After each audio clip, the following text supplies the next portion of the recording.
dahil po hindi pa po tapos ang buwan ng Hunyo, meron po tayong pahabol na good vibes na sakto po sa Pride Month. Diba? Ako talaga, isa sa mga favorite kong celebrations ang Pride Month. Siyempre, marami tayong mga anak-anakan dyan. Kaibigan. Mga members ng LGBTQ+. Di ba? And natutuwa ako sa kanila kasi malaki talaga ang ambag ng ating mga kapatid na yan sa ating Sobra. community, hindi ba? Sa showbiz, dito sa industry. Diyos ko, grabe, ang matatalino yung mga yan. Ang tatawa ng utak. And they add colors. And very Laughter fun talaga, maraming laughter. Yes. Very creative at napakasayang kasama, di ba? Totoo naman. Kaya excited na ako sa bisita natin ngayong araw! Naipogang balita in time for Pride Month. Mga tiktropa, please welcome the King of Talk, Boy Abunda! The King of Talk! Boy, welcome sa TikTok Lock, boy. We love you, boy. Welcome Maraming back! salamat. I love you all. Happy Pride!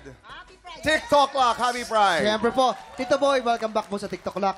Huwag na po nating pagitagalin po ito. Alam po namin meron kayong special announcement. At ano po to at sino po bang mga kasama nyo? Ang special announcement ko ay wala akong may bibigay na regalo sa iyo ngayon. Ay, wala naman. Di ba kayo masasabugan ngayon? Sayang! Alam mo That yun. announcement. Ako'y tuwang-tuwa dahil Pride Celebration. 3 days from now, kasi ngayon ay June 25. Tama? 3 days from now, yun talaga ang tunay na anniversary ng first Pride March. Noon, hindi pa yan ang tawag Pride March. It was a Christopher Street Liberation March sa New York.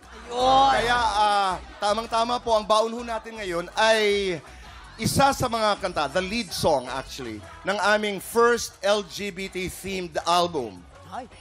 Di ba? Extended play, EPE ka nga, ay aawitin ng ating mga kaibigan. Ang tawag ko sa kanila ay 3 at nakaka-proud dahil ito po'y isang, hindi naman pakiusap. This is a call to unity, to equality. Ito'y a call to make people realize, napakarami ho natin, napakarami ho namin. At ang sinasabi ko, Happy Pride hindi lamang po sa ating mga kaibigan sa LGBTQIA+ community.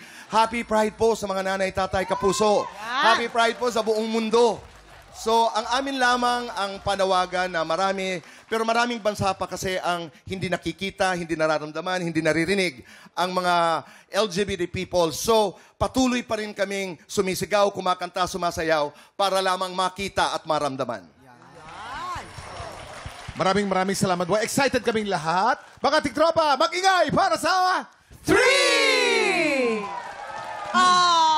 Anton, Raven at Saga! 1 milyon, 5 milyon, 8 milyon kami! 3! Wow! Magagaling. What a powerful song, ha? Ang bilis na, no? Teka muna, bago lahat magpakilala muna kayong tatlo, bumati muna kayo sa ating mga tiktropa. Go! Hello po sa inyong lahat. Ako po si Anton. Ako naman po si Saga. And I'm Raven, everyone. Hello po. Maraming salamat po for having us here. Magagaling. Magagaling. Napakagagaling ninyo. Iba ang mga bossesan at saka mga outfit nyo. Talagang palaban na palaban. Ganyan ang gusto ko.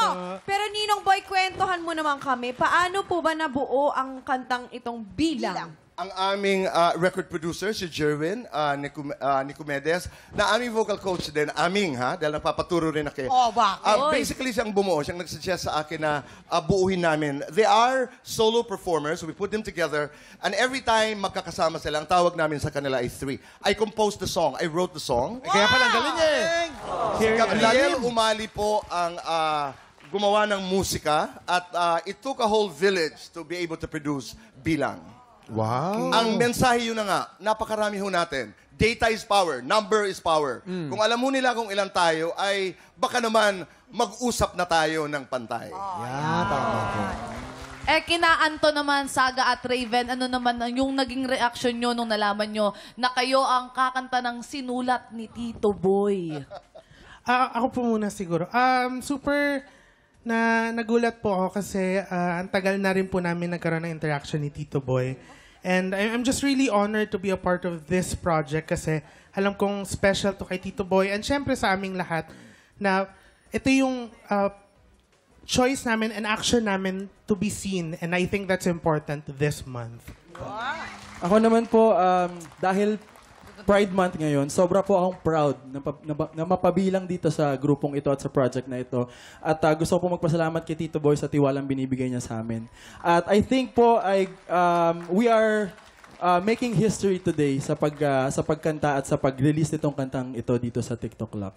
Go ahead, Raven. Ako naman po personally, na-feel ko ay overwhelmed po ako sobra and medyo pressure din po kasi newbie lang po ako sa industry and jump po agad kay Tito Boy na Diba? makaka-work ko po siya kaagad. And ngayon po ka-work ko na po talaga siya and parang pabeso-beso na lang po ko sa kanya. Parang ihiya po ako. Guys, napaka-blessed ninyo, no? Opo. Dahil si Tito Boy, at one point, was the best talent manager in the Philippines. Sigurado sisikat na yung tatlo. Naglataya lang. Maraming salamat, Kim. Ano yung tanong mo? Ano pong Inaana? paborito niyong linya sa kantang Bilang? Kung ilan tayo ay kapangyarihan. Ayun. Diba? Kung ilan tayo ay kapangyarihan. At kung alam po nila kung ilan tayo, yun ang sinasabi ko, ay tayo'y kakausapin. Dahil maraming salamat po, malayo na rin ang narating, hindi natin sinasabi, ng LGBT community. Pero marami pa po, malayo pa po ang ating lalakbayin. At salamat TikTok Clock for giving us a platform to be able to say this very, very important message.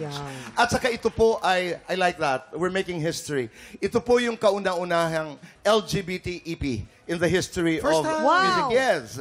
Na Maraming- talagang buo, 6 na kanta ito. Maraming kumakanta ng LGBTQ, pero hindi tema LGBTQ. Sporadically, may mga kanta na napakagaganda, performed by other singers.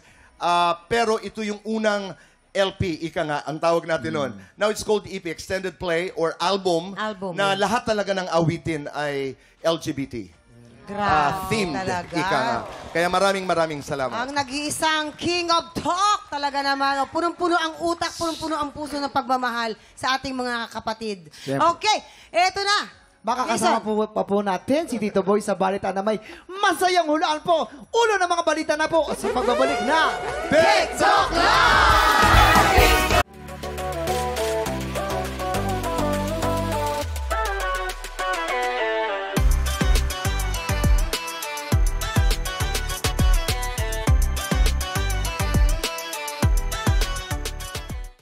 Tiktropa, pinanood mo hanggang sa dulo itong video na ito? Abay, very good ka! For more happy time, watch more TikTok Lock videos on our official social media pages and subscribe to GMA Network official YouTube channel.